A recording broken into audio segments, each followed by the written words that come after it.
Alhamdulillah, alhamdulillahirabbil alamin. Wal 'aqibatu lil muttaqin. Wala udwana illa 'alal zalimin. Wassalatu wassalamu ala syarafil anbiya wal mursalin, imamil muttaqin, sayyidil ghuril muhajjalin, wa ala alihi wa ashabil mujahidin at-tahirin. Amma ba'du, puja dan puji syukur kehadirat Allah Subhanahu wa taala yang mana siang hari ini kita masih dapat berkumpul di sini dalam rangka peringatan Tahun Baru Islam 1 Muharram 1443 Hijriah. Semoga di tahun ini lebih baik dari tahun-tahun yang kemarin.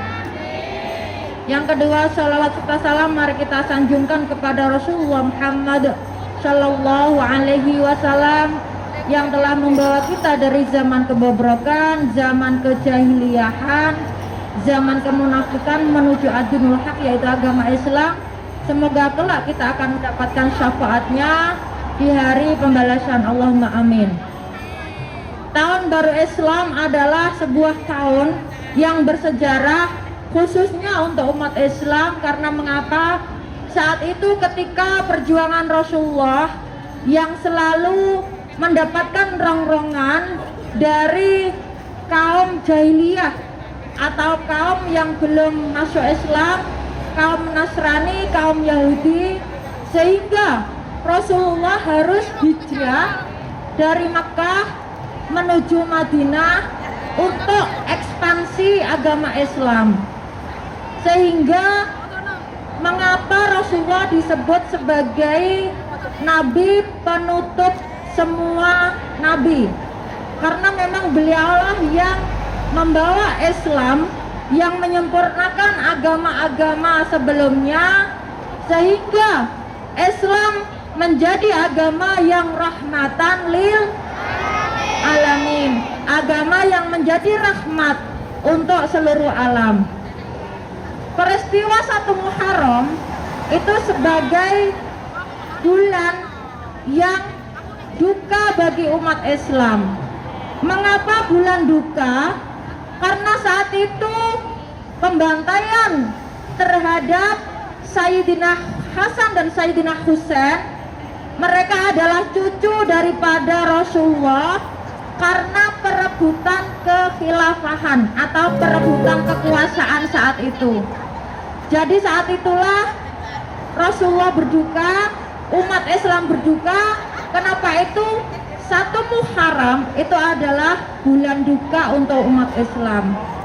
Namun selain bulan duka, juga sebagai bulan yang sangat istimewa karena dibebaskannya Nabi Ayub dari penyakit.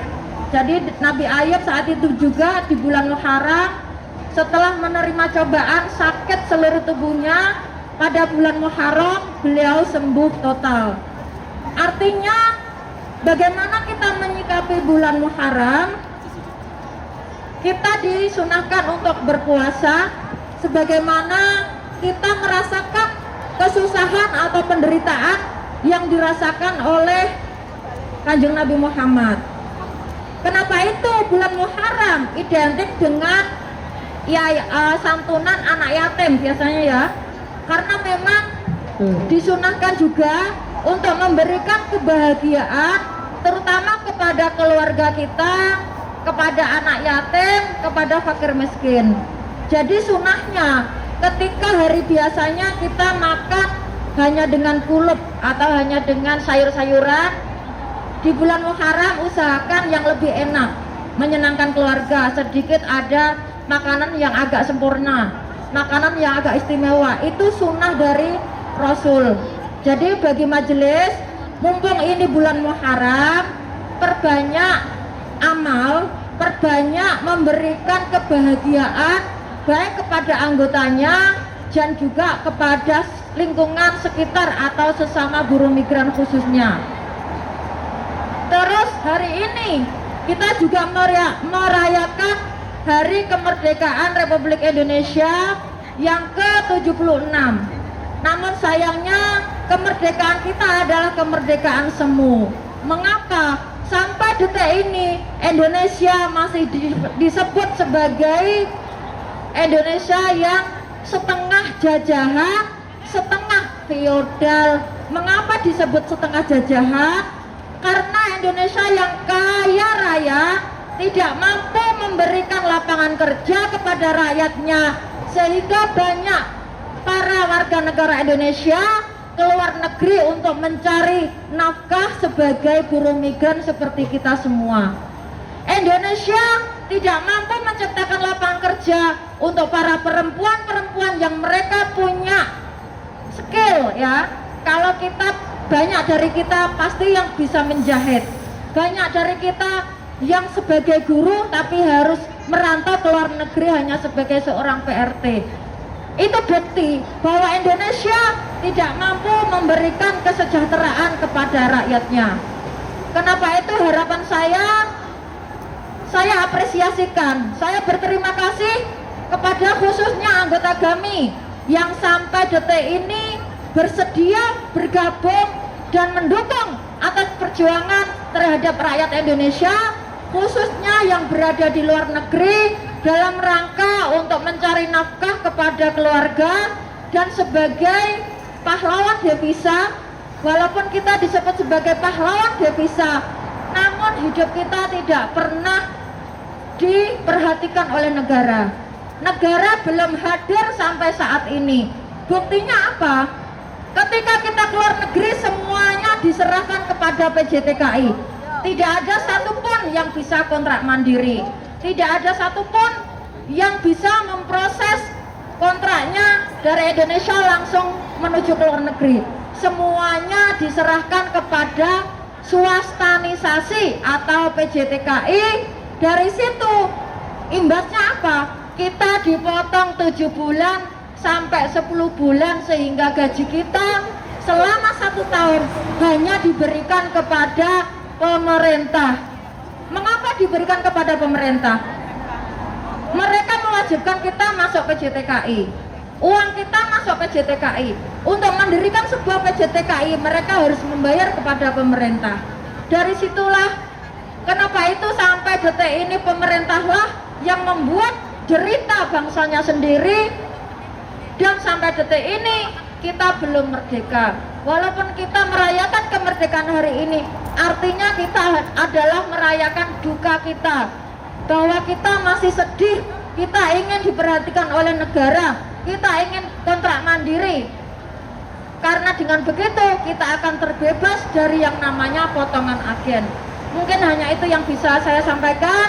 Saya ucapkan selamat tahun baru Islam 1443 Hijriah ya. Semoga hari ini lebih baik dari hari kemarin. Mangkana yaumu khairan min amsihi fahuwa robihun. Barang siapa yang hari ini lebih baik daripada hari kemarin, maka dia termasuk orang yang beruntung.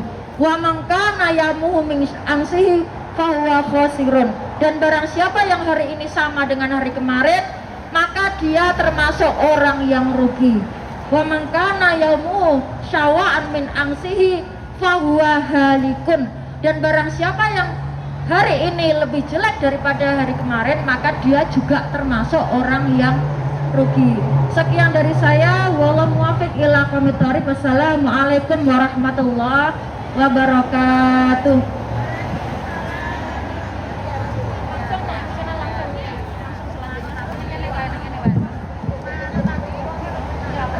Baiklah, untuk tampilan selanjutnya yaitu dari majelis apa itu? Riyatul Jannah dan Asy-Syafi'i. Pada Riyatul Jannah dan Asy-Syafi'i digabung menjadi satu. Monggo silakan. Silakan untuk menuju ke panggung secepatnya.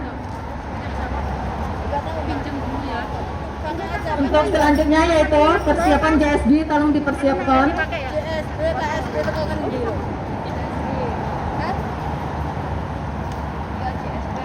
JSB.